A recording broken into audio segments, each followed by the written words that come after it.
শাহজাহান যখন মারা যায় তার 5-6 ঘন্টা আগে আমাকে ফোন করেছিল, স্যার জীবনে আপনাদের সাথে কত বেদবি করছি, কিন্তু তারপরে আপনাদের বাড়ি গেলে, আপনাদের সামনে গেলে সন্তানের মতো যত্ন পেয়েছি, কিন্তু এই বাসাইলে অলিদ আমাকে চেয়ার দিয়ে মারতে আসলো, এই অপমান সহ্য করে হয়তো স্যার বাঁচা যাবে না।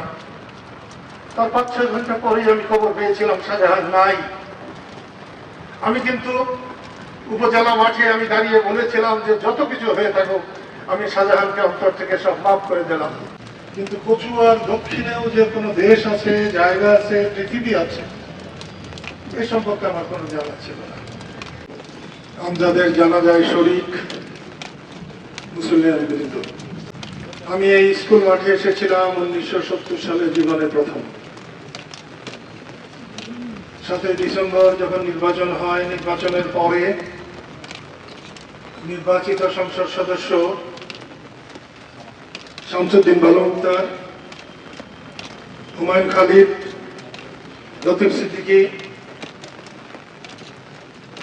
খুব সম্ভবত হাতেম আলী তালুকদার এখানে এসেছিল। আমি সেই 58 সাল থেকে বড় চৌনা, ছোট চৌনা, সাগর দিঘি, জোড় দিঘি এগুলো চিনতাম, কিন্তু কচুয়ার দক্ষিণেও যে কোনো দেশ আছে, জায়গা আছে, পৃথিবী আছে, এ সম্পর্কে আমার কোনো জানা ছিল না। এখান থেকে গিয়ে আজগর সাহেবের বাড়িতে আমরা গিয়েছিলাম, সেই আমার শফিকুরের সাথে প্রথম পরিচয়। এরপরে কয়েকবার আমি এসেছি। 71-এ যখন মুক্তিযুদ্ধের সময় প্রথম আমি শফিকুরে আসি, এখানে এসে নুরে আজমকে পেয়েছিলাম, হানিফকে পেয়েছিলাম, খোরশেদ আলম আরো এসেছিলেন। আমাদের সঙ্গে সবচেয়ে বেশি পরিচয় ছিল হামিদুল হকের, তিনি আমাদের বাসায় থাকতেন, কলেজে পড়তেন। আর পরিচয় ছিল আমাদের শওকত মোহাম্মদ শাহজাহানের।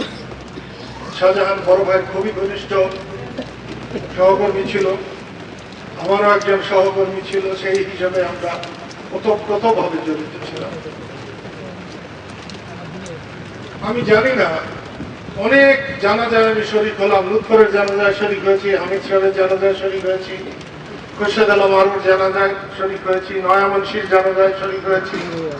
আমার জানাজায় কে শরীক হবেন আমি ঠিক জানি না।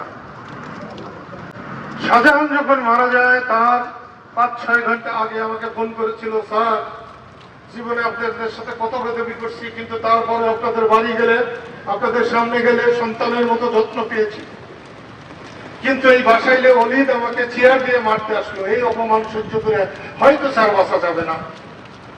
তার 5-6 ঘন্টা পরেই আমি খবর পেয়েছিলাম শাহজাহান নাই। আমি কিন্তু উপজেলা মাঠে আমি দাঁড়িয়ে বলেছিলাম যে যত কিছু হয়ে থাকুক আমি শাহজাহানকে অন্তর থেকে সব মাফ করে দিলাম। ঠিক একই রকম আমজাদ, গতকাল আমি যখন খাবার খেয়ে ঘরে এসেছি, আমজাদ ফোন করেছে, স্যার বুকে ব্যথা করছিল, ইঞ্জেকশন দিয়ে শোয়ে রাখছে, দোয়া করবেন স্যার। আমি খুব স্বাভাবিক ভাবছি। পরে শুনলাম ঢাকাতে। একটু পরে শামীম ফোন করেছে, স্যার এরকম আমজাদ সাহেবের খবর জানেন? আমি হ্যাঁ জানি, ওর সাথে আমার কথা হয়েছে, এইটুকুই। আবার ফোন করেছি, আবার একটু পরে ফোন করেছে শামীম, আমজাদ সাহেব তো নাই। এরকম ভাবে আমজাদ না বলে চলে যাবে আমি এটা ভাবিও নাই। মুক্তিযুদ্ধের পর অনেক মানুষ আমার সঙ্গে কাজ করেছে, কিন্তু বঙ্গবন্ধুর মৃত্যুর দিন পর্যন্ত আমজাদ আমার সঙ্গে ছিল। টাঙ্গাইলে জাহাঙ্গীর স্মৃতি সেবাশ্রমের সব দায়িত্ব সে পালন করেছে এবং যতক্ষণ কাজ করেছে নিষ্ঠার সাথে সে কাজ করেছে। অনেক মানুষের অনেক রং হয়েছে, ঢং হয়েছে, অনেক রকম হয়েছে, কিন্তু মৃত্যুবন্ধ আমজাদের মধ্যে কোনো আনুগত্যে কোনো চিজ ধরে নাই। আমি কথা বাড়াতে চাই না, আমার এখন কথা বলতে অত ভালোও লাগে না। কাজ করেছি অল্প সময়, কথা বলছি বেশি সময়। এই বৃষ্টির মধ্যে হয়তো জানাজায় এসে দাঁড়াই আমরা রৌদ্রের মধ্যে, পর করে রৌদ্রের মধ্যে আজকে বৃষ্টি পড়ছে। আমি সবার কাছে অনুরোধ করবো, আমজাদ আমার রক্তের কেউ না, কিন্তু আমজাদ আমার ভাই। একজন মুসলমান হিসাবে আমজাদ আমারও আত্মীয়। সেই জন্যে মানুষের প্রত্যেকের ভুল থাকে, আমাদের সকলের ভুল আছে, আমজাদেরও নিশ্চয়ই আছে। এই জানাজায় যারা শরীক হয়েছেন তারা যদি আমজাদকে মাফ করে দিতে পারেন, আর যারা আছে যদি কোনো ভুল ত্রুটি তাদের থাকে তারা যদি মাফ করে দিতে পারেন, আজকে এই জানাজার সময় মাফ করলে আল্লাহ রাব্বুল আলামিনও তাদের মাফ করবে। আমি আপনাদের কাছে অনুরোধ করছি, তার পরিবারের পক্ষ থেকে, আমার পক্ষ থেকে, মুক্তিযোদ্ধাদের পক্ষ থেকে, বাংলাদেশের মানুষের পক্ষ থেকে আপনারা আল্লাহর রাস্তে আমজাদকে আপনারা মাফ করে দেবেন। আল্লাহ আপনাদেরকে রহমত করুন। খোদা হাফেজ।